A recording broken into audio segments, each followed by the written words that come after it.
All right, guys, this little ERA has been sitting around here long enough. I've kind of put it off. These are a little difficult to make tensioners for. As I said, ERA made in the UK.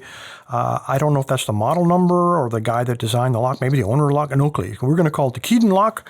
It is 4 levers, and this is why I was putting it off. It's got that dang post in the middle, and there's so many different size keys, but recently Leif sent me a pile of blanks. These are old keys from Sweden that one of these surely would be the right size to go around that post. So let me find one. What I'm going to do is remove everything from these old keys except maybe the tensioner, and then grind the top of it away so that we'll be able to tension it. And then see if we can't get this guy open and get him out of here.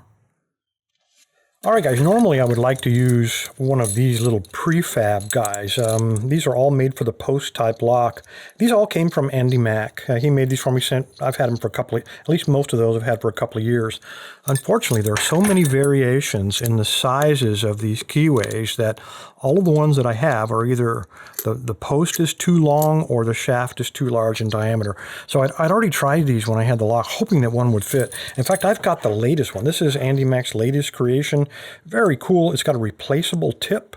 Slide it in there, and then you just use this little thumb screw to hold everything together.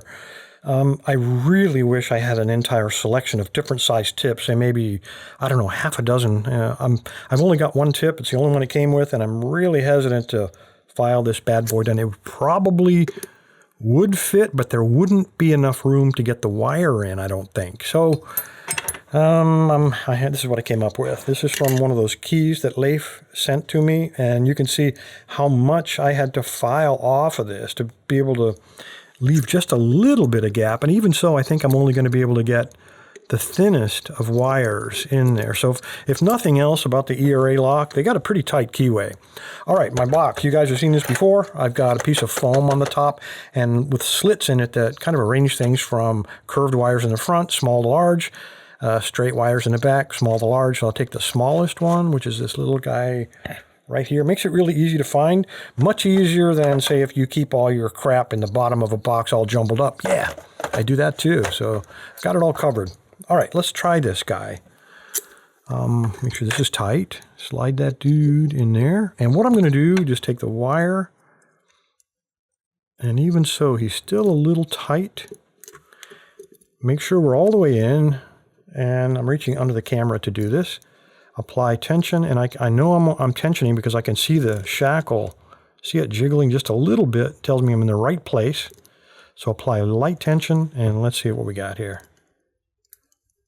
Looking for 4 levers, right? If you can believe the advertising. Okay, that was disc 1 or pin 1, lever 1. That was a very slight click on 2. And I don't know if ERA has, that was on lever 1, another click on him, so that's 2 on him. I might have just found a false gate.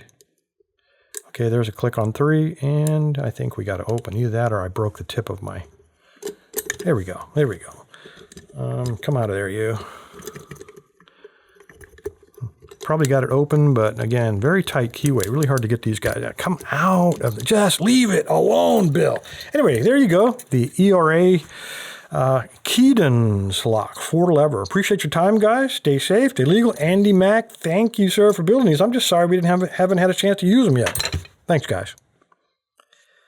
Now, come out of there. There we go. Woo, man. Intact. I'll use you another day.